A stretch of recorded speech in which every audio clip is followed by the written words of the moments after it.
پالشا جو پاکستان تحریک انصاف کے لوگ ہیں ان کا خیال یہ ہے کہ محسن نقوی کو پنجاب میں اس لیے لگایا گیا ہے کیونکہ آپ لوگوں نے الیکشنز ابھی سال ایک کروانے نہیں ہیں، ملتوی کر دینے ہیں، اور اس دوران میں آپ نے تمام اینٹی پی ٹی آئی محاذ جو ہے پنجاب کے اندر بھی، مرکز میں بھی اور باقی صوبوں میں بھی گرم کرنا ہے اور پی ٹی آئی کو الیکشن نہیں جیتنے دینا، یہ ان کا خیال ہے، اس لیے وہ احتجاج کر رہے ہیں۔ تو اس کا انجام کیا ہوگا؟ آپ ایسا ہی کرنے کا ارادہ رکھتے ہیں، انتخابات ملتوی کریں گے، اور کیا اینٹی پی ٹی آئی پورا جو لوگ ہے، پوری ٹیم ہے، اس کو لا کے جمع کریں گے پنجاب میں بھی اور مرکز میں بھی، پھر انتخابات میں جائیں گے؟ بہت شکریہ ندیم۔ سب سے پہلے آپ سے معذرت کہ میں یہ آپ کے اسٹوڈیو وقت پہ نہیں پہنچ سکی، جو سچویشن تھی ملک میں اس کی وجہ سے، لیکن میں یہ پوچھنا چاہوں گی کہ محسن نقوی یا کوئی بھی کیئر ٹیکر اگر چیف منسٹر لگ جائے کسی بھی صوبے کا، تو وہ اس ملک میں 1 سال جو اسمبلی کی میعاد بڑھانے میں اس کا کیا کردار ہے؟ یہ میرے علم میں تو نہیں ہے، آپ کو اگر پتہ ہے تو آپ یہ بتا دیجئے کہ اس شخص کا یا کسی اور شخصیت کا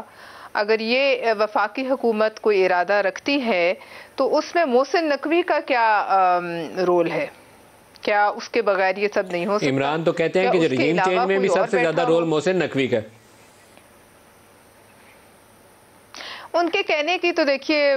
کوئی حد نہیں ہے، انہوں نے اسٹیٹ ڈپارٹمنٹ کے کام سے افسر کو پاکستان کے گھر گھر میں مشہور کر دیا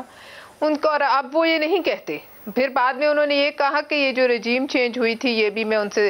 امریکی جنہوں نے کی تھی ان سے ہاتھ ملانے کو تیار ہوں، وہ بھی آپ نے سنا۔ پھر اس نے بہت سی ایسی باتیں کی جو نہ وہ کبھی ان کا اس پہ ایمان ٹھہرا ہے اور نہ وہ اس کو جو ہے چند ماہ سے زیادہ وہ اپناتے ہیں ایک بیانیے کو، لہٰذا ان کے کہنے میں یہ کوئی اس کہنے کا کوئی فرق نہیں ہے۔ لیکن بات یہ ہے کہ کیا اس کا جس طریقے سے محسن نقوی اپوائنٹ ہوئے ہیں کیا اس میں کوئی قانونی سکم ہے، آئینی سکم ہے؟ کیا جس طریقے سے محسن نقوی کو اپنی جگہ پر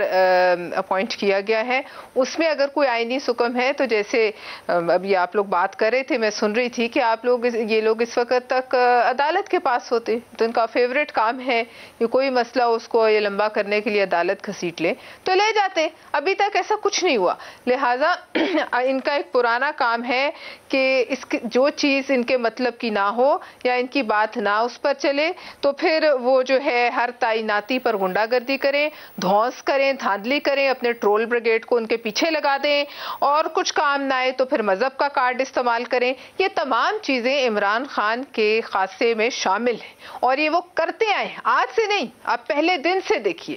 اور اللہ کے حکم سے یہ تمام جو ان کے کارڈز ہیں ان کے منہ پر آ کر واپس جو ہے وہ گرتے رہے ہیں۔ یہ تمام کارڈز جو ہیں یہ بے نقاب عمران خان کو کرتے رہے ہیں۔ آج مجھے بتائیے کہیں کہتے ہیں کہ یہ مدینہ کی ریاست ہے؟ کہیں کہتے ہیں کہ مدینہ کی ریاست کیوں نہیں بنا سکے؟ کہیں یہ بتاتے ہیں کہ مدینہ کی ریاست بنانے میں کتنے قدم انہوں نے اٹھائے؟